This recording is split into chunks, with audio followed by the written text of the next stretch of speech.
So basically there are going to be workouts nearly every day for you to have a look at, but you don't have to do every single workout. Just make sure you do at least 3. And then at the end of the 30 days, you should see some gains.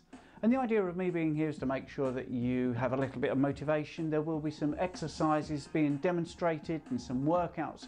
I'll go through exactly why we have put certain exercises into certain sessions. But anyway, the start of the journey is here right now. And so, I'm your personal trainer. Let's see how you get on with your first workout. I look forward to seeing you later on in the week. Hi there and welcome to day 1 of the ultra conditioning.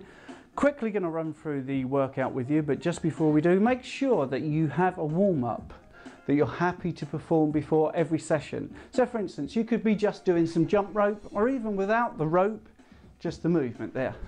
You could be running in place just to get your heart rate up. You could do some stretches, whatever you fancy doing. Stretches is fine. Make sure that you can move your legs as well. Anything for about 3 minutes to just get you nice and loose and nice and warm. And then you're straight into the session. So to start the session, you probably noticed we've got a very conventional press up, but we've slightly altered it and called it a Spider-Man press up. Okay, so let's have a look. So if you're American, by the way, most Americans call it push up, but in England we call it a press up. So how would you do a press up? Basically on the floor like this, and then you just press straight the way up. If you find that too easy, then you can do the Spider-Man. Hand goes out, knee goes up towards your elbow, and you press up. And then obviously you do the other arm. And we're looking at about 10 reps and 3 sets. 3 sets of 10. If you're new to exercising, you're not sure what I mean by that. A rep is how many times you do the movement, a repetition. So there's 2 there, 3, 4, that would be a rep. And the set is how many times you do those repetitions. So for instance, if it was a set of 4 reps, you go 1, 2, 3, 4, then you'd have a rest for about 60 seconds and then you'd go again. And that would be your second set.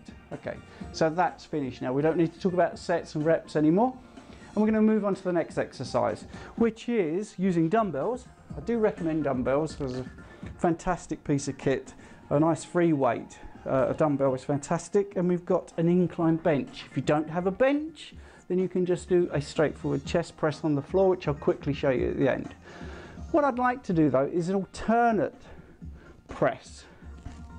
And the reason for that is, once your arm is down on this side and this one is up, your core is also working as well as your chest.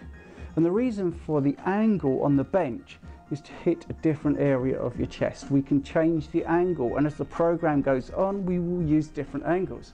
If you can't find a bench, you don't have room, then you can do it on the floor, no problem at all, but obviously you won't have the angle. But you can still do the same exercise on the floor. So that's good. Make sure that you do your reps, 10 of those, and 3 sets of 10 is what we're looking for. Next thing is going to be a shoulder press. Now in the gym you may have seen people just pressing up. We like to add a little bit more of an athletic movement, so we press with a slight twist, pushing with our hip as well, maybe a little bend in the knees, and away we go. 12 reps we're looking for, so that's 12 reps per arm and 3 sets of 12.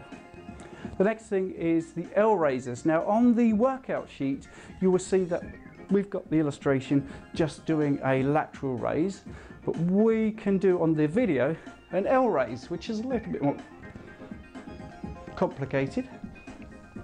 But as you can see, it's making an L shape with my arms, and then we're going across. Fantastic, beginning to sweat here already. So here we go, so that's an L raise, and we're looking for 6 out the front and 6 to the side. So in total there will be 12 reps. We're going to do 3 sets of 12. Once we have finished with the shoulders, we're going to go into a wood chopper move.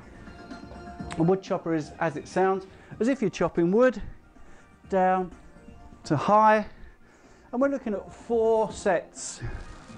It's going to do 2 sets will be this way, and 2 sets will be this way, and you're going to do 12 reps for each arm. That's fantastic. And finally, we're going to do external rotation of the shoulder. External rotation of the shoulder is this move, and this is quite difficult. If you find it too hard standing, you can lie and do the same movement. The key is to keep your elbow tucked in nicely to your body, and you can even do that with maybe a cable at the gym, where you've got a cable across your body and you just pull it that way. But what we're trying to get is some external rotation here into the shoulder.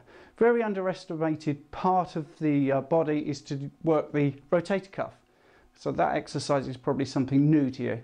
Anyway, that's the end of the session. You should be hot, and you should then do a cool down. Just make sure that you're nice and loose at the end. Make sure you're hydrated. And I will see you tomorrow for day 2. Good luck.